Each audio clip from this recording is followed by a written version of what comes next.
Hello, everyone, and what is kind of an emergency episode of Locked On Canadiens. The Habs got in on the Erik Karlsson trade, which means there is a lot to break down. Some old faces are back in town, some new people are joining the team, and Kent Hughes with a massive W. All that and more inside this show. You are Locked On Canadiens, your daily podcast on the Montreal Canadiens, part of the Locked On Podcast Network, your team every day.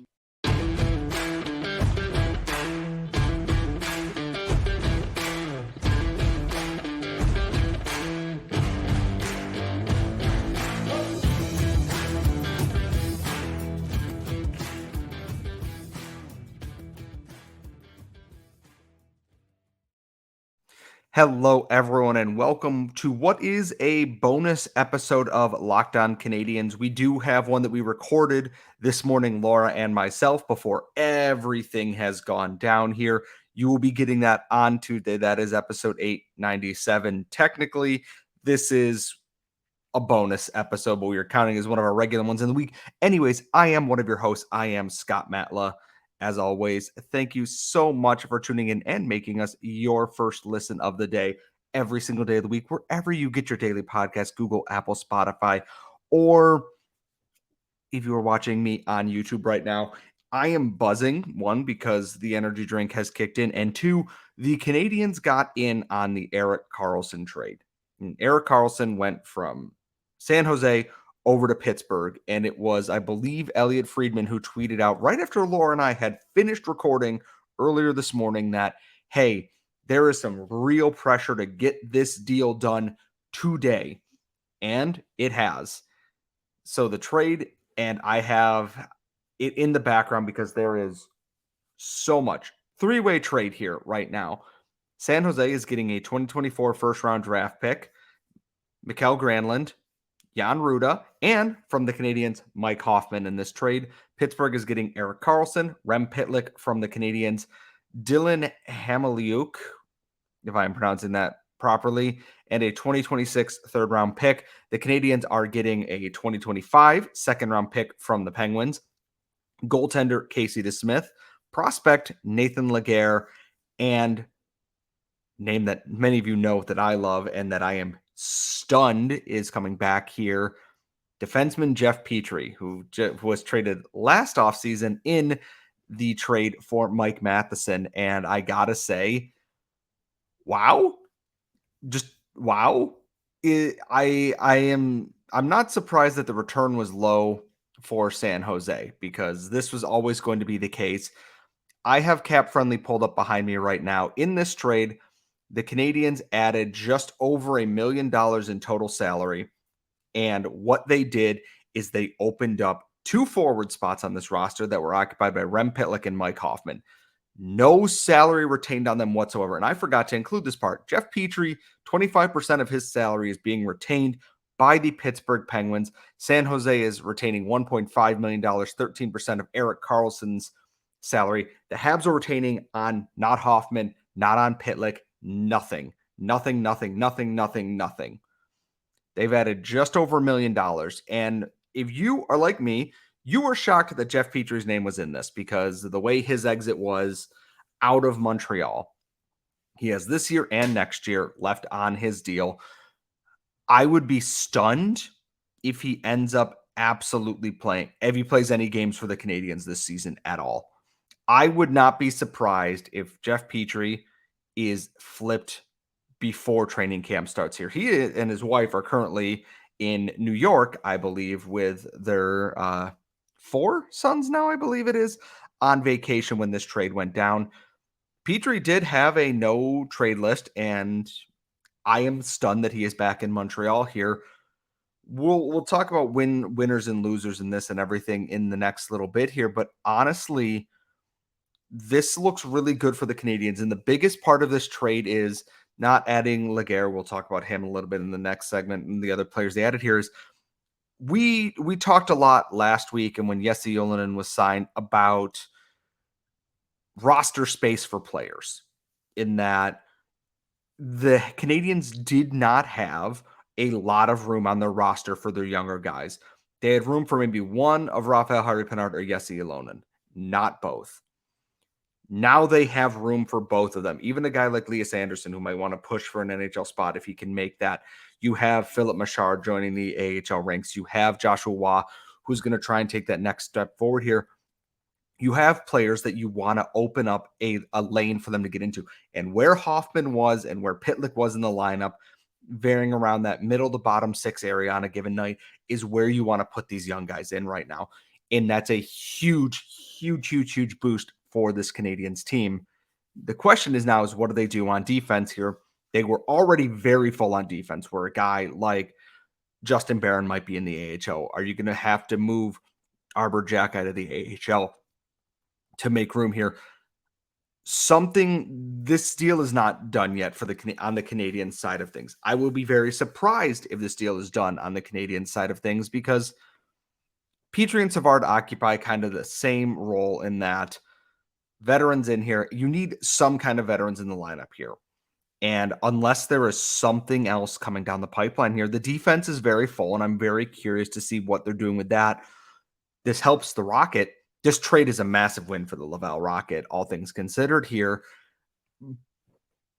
But at the end of the day, they've got to make space for these players too. They made space for their forward prospects, which is fantastic. We love that. But within the next couple years coming in, you also have David Reinbacher. You have Lane Hudson. You have Adam Engstrom coming. You have guys from the AHL that are going to want to be graduating. A Jaden Struble, a William Trudeau, potentially a Matthias Norlinder, Logan Mailloux, if he, hits the ground running in his first season in the AHL here. There is a lot of moving pieces here for the Canadiens. They've started clearing a very good path here, like a snowplow going down the highway here. There's still some more unforeseen road ahead here, but this is phenomenal work by Kent Hughes. We'll get into whether the winners and losers of this in our final segment, but for coming out of nowhere, not having to do any part of this, Hughes has done a really good job at clearing out some dead wood here.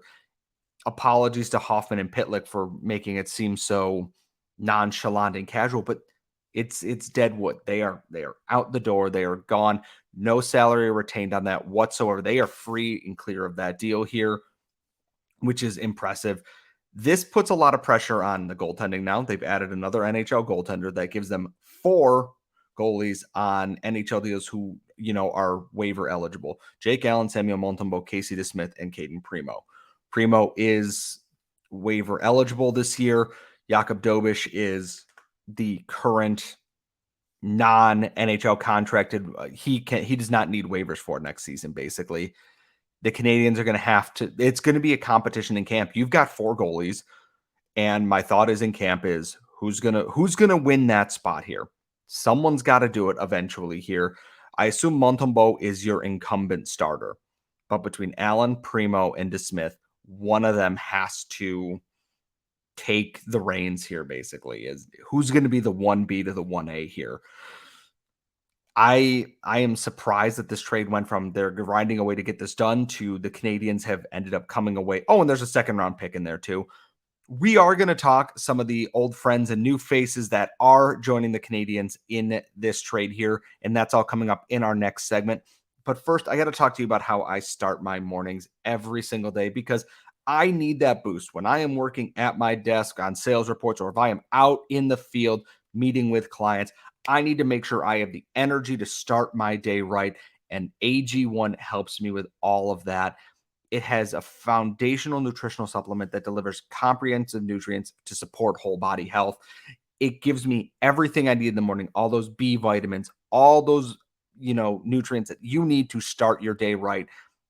Everything is right in there. There's 75 high quality ingredients that deliver key daily nutrition to support my energy, focus, strength, and clarity throughout the day. And if a comprehensive solution is what you need from your supplement routine, then try AG1 and get a free 1-year supply of vitamin D and 5 free AG1 travel packs with your first purchase. Just go to drinkag1.com/NHL network. That is drinkag1.com/NHL network to start your morning right and check it out with AG1. We are back here at Locked On Canadiens, and we are in the midst of, I'm going to call it a banger. I'm going to call it a banger trade, and you can't stop me. we're looking at what the Canadiens have done here. They have added in this trade, Jeff Petry is back, a second-round pick, which in and of itself I would have been like, okay, maybe not the greatest thing. Goaltender Casey DeSmith and forward in the AHL, 22-year-old Nathan Legare. Let's start with the old friends, I suppose, here is that Jeff Petry is a known entity to many of us in the Canadiens fandom here. He was originally acquired from Edmonton in 2015 and became an absolute stalwart for the Canadiens in his time here. And then when seasons went bad, he was a big part of their playoff run. And in that first Dom Ducharme year, before Martin St. Louis came in, Jeff Petry looked rough. He looked tired. He looked a step behind the play. He didn't look like the Jeff Petry that we know as a dominant offensive producer, two-way defenseman here in Montreal. He was traded to Pittsburgh last summer with Ryan Poehling in a trade for Mike Matheson, I believe a mid-round pick. I might be missing a bit in there, but the big thing is Mike Matheson came into Montreal, and yeah, he had his injury woes and everything, but he came in and was absolutely dominant. And that is a win for Kent Hughes because now Petry is back. We don't know for how long. By the time I'm done recording and editing this, they might have traded him, at which point I will probably just cry and we will recap everything at the end of the week here. Is that now he traded Ryan Poehling, who is not even a Pittsburgh Penguin anymore. He's a Philadelphia Flyer. The Canadiens got Mike Matheson in a trade from, I believe it was Ron Hextall at the time, for next to nothing at that because they got Petry back. They have retaining salary. Pittsburgh is retaining salary on Petry, and that gives the Canadiens three veterans in here. That's Savard, Matheson, and Petry. As I said in the first segment, like many people have said on Twitter, based on the way that Petry's exit from Montreal was and his last season and just general comments, it wouldn't be surprising if he has gone out of this too. And the Canadiens add prospects, picks, or something along the way there, and they flip him to another team with maybe, a little bit of salary retention in there as well. I think they have one more salary retained slot to use, maybe two. I'd have to check cap friendly on that, but it's not a terrible ad if they're moving something else out here. But on defense, looking at the defense from last year that is back this year, you have Matheson, you have Savard, you have Wideman as your veterans.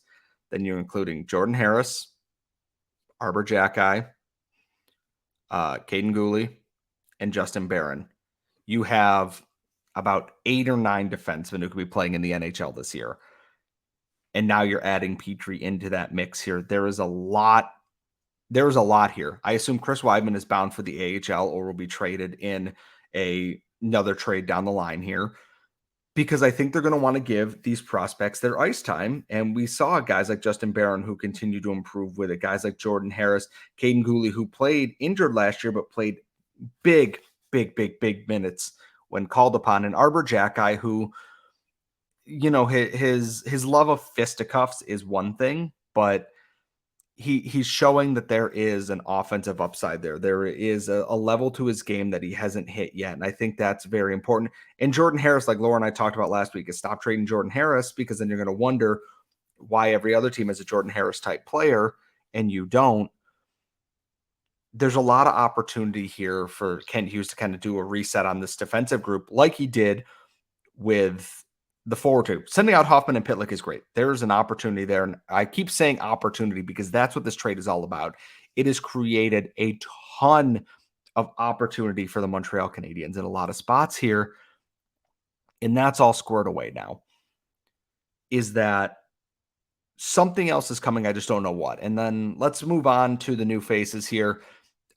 Casey DeSmith is coming over from Pittsburgh. He had a 15-16-4 record last year, 905 save percentage, 3.17 goals against, right around the counting stats, not counting wins and losses. Those are not strictly a goaltender stat. Those are a team stat.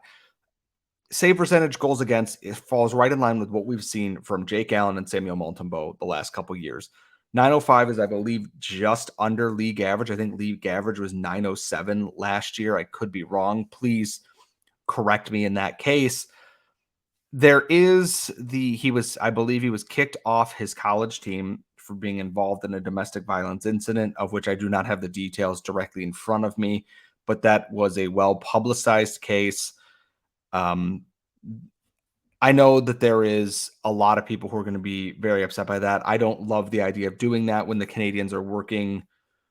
I don't even want to say working in that they've seen what happened in the Logan Mailloux case and other things around there. Is it feels very weird for a team that put an emphasis on character and smart players that they are doing something like this, pushing that to the side for right now. Looking at a purely statistical point here, is DeSmith is an average NHL backup. Defense maybe in front of him wasn't great. He's going to have to learn to be better this year behind a less experienced Canadiens defense, though I don't think Pittsburgh's defense last year was anything special as well. And then adding Nathan Legare, 22-year-old right wing. He is from the Montreal area. He just finished his second pro season with the Wilkes-Barre-Scranton Penguins.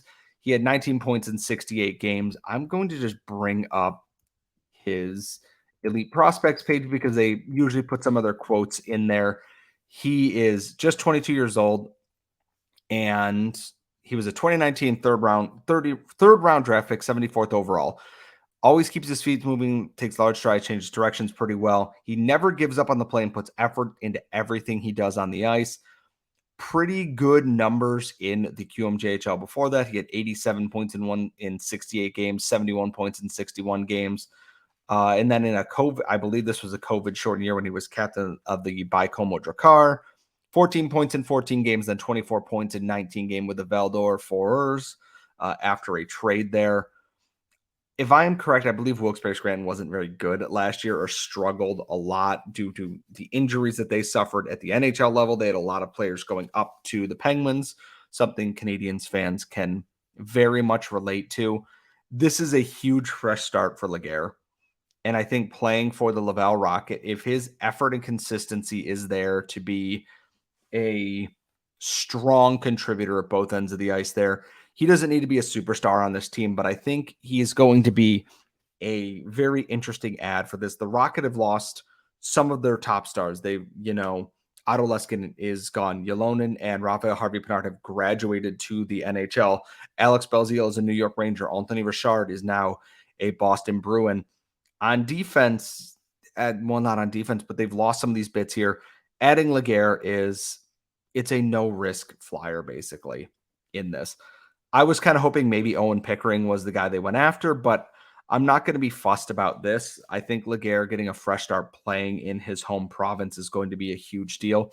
And also in this, it's a second-round pick the Canadiens get in 2025.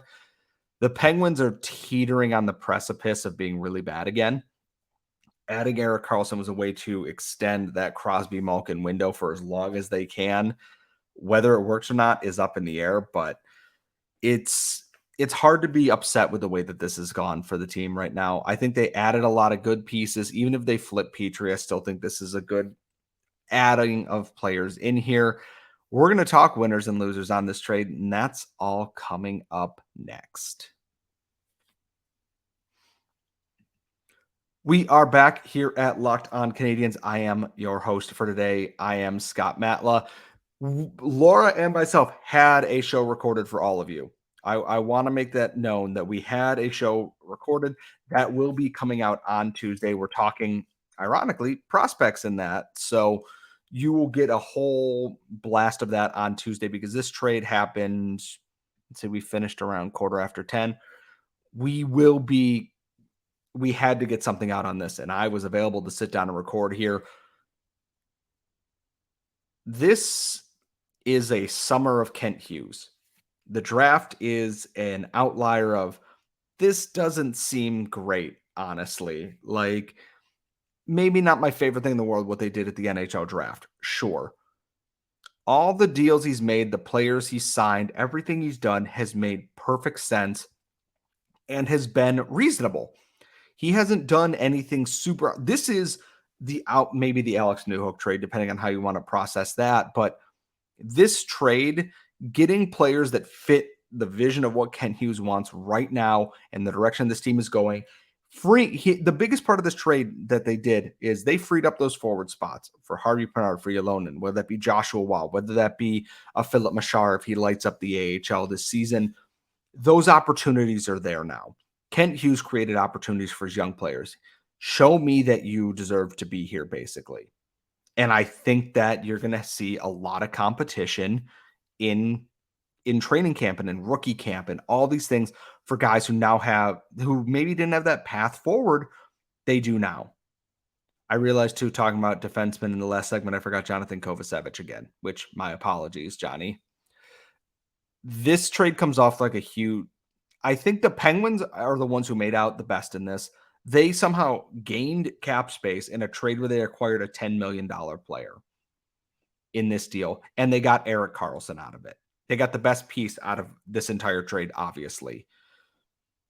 The Canadiens are a clear second place in this, and I think they made out pretty well. They added a little bit of cap space depending on impending moves. They got another guaranteed NHL goaltender there. So something in there is moving, whether that be Jake Allen, whether that be Caden Primo. Someone there is moving to another team at some point here. They added another AHL player. They got a draft pick for it. And they just didn't retain salary and everything. They are a very clear winner in this deal here. The Sharks are in tough. They lost a 100-point defenseman and got spare parts back. They ended up with Mike Hoffman out of the deal. They ended up with Mikael Granlund and, a first-round lottery protected or top 10 protected first-round pick for the guy who was the best defenseman in the league last year. That's tough if you're a Sharks fan. And JD, I know you're recording your own show. Much love to you on this because it's finally over and you can rest. From a purely Canadian standpoint, this is a tremendous Kent Hughes dub across the board. Kent Hughes doesn't often, I don't think Kent Hughes has lost a trade depending on how the New Hook one goes. If New Hook comes in and hits the ground running like Kirby Dach did, you forget about it, you laugh and you move on. In this one here, even if they are keeping Petry for right now, I think that they have come out pretty well in this trade. And I am surprised. I didn't think that they would be tied into this, much less that Jeff Petry is the one coming here. I would have thought maybe Michael Granlund's coming here in that while they're trying to shed salary because they're moving Hoffman and Pitlick, but nope. Another defenseman to truly now hit a huge, that next level that like, this is a certified banger trade. Not just I'm saying this is a banger trade, but like certified banger is they got to sort out this defensive thing here. They're going to have 4 veterans if you're counting Weidman in there, 5 if you're counting Kovacevic and being very generous on this team here with 7 or 8 defensive spots. They've got to move some of these bodies out. Weidman, I will go to the AHL. I think they might try and slide Kovacevic into the AHL because he's got 2 years left on that deal. And generally, teams don't like claiming guys on waivers with term because they're looking for a short-term fix on this before maybe they go back on waivers again. Or sometimes it's like Rem Pitlick and they just stick around for a while. If they can sort out the defense here, and maybe it's David Savard is moving in a trade. He's only got 1 year left. Maybe it is Petry is flipped and is going to Detroit, Dallas, Nashville, even because hell, it might be Philadelphia. Ryan Ellis is apparently not coming back anytime soon due to his iliopsoas injury, which is a muscle I forgot existed thanks to my college degree. There's still the teapot has been pulled off the burner here. It is done whistling, but there is something else bubbling and brewing here if you're the Montreal Canadiens. And honestly, it makes for a very fascinating rest of summer here because we're usually in the time period where there's not much happening. You get an AHL signing, there's some rumblings or I'm hearings, maybe once every 2 weeks. You can't help but feel that there is something lingering on the edge here, that the Canadiens are going to get involved in something else. And I haven't looked at Twitter or our Slack chat since I started this episode, but there is a lot that can be happening here in Montreal. Stay tuned with us here at Locked On Canadiens. Right now, I want to hear what you think. Is this a dub? Is this an L? How did Kent Hughes do in this trade? I think, and the general response I've gotten from Twitter, tremendous win for the Canadiens here. It frees up and creates, and there's that word again, opportunity for the Habs and their young players this season. Follow us on Twitter at LO_Canadiens. Follow myself at Scott Malla. Follow my co-host at The Active Stick. Follow us wherever you get your daily podcast. Sound off in the comments. Email lockedoncanadiens@gmail.com. We want to know your thoughts on this trade. We will get into that when we get later on in the week. We have more deals or not coming down the pipeline. Our prospect-based episode will be up on Tuesday morning. So again, this week, you're getting an episode today, Sunday. This episode is going out as soon as I am done editing it, and it's going right out into the market for all of y'all. You will get a Tuesday episode for prospects, and then we will have our Friday mailbag. Everything is out of whack here a little bit because of this deal, but big win for the Canadiens. Busy Sunday for the rest of us.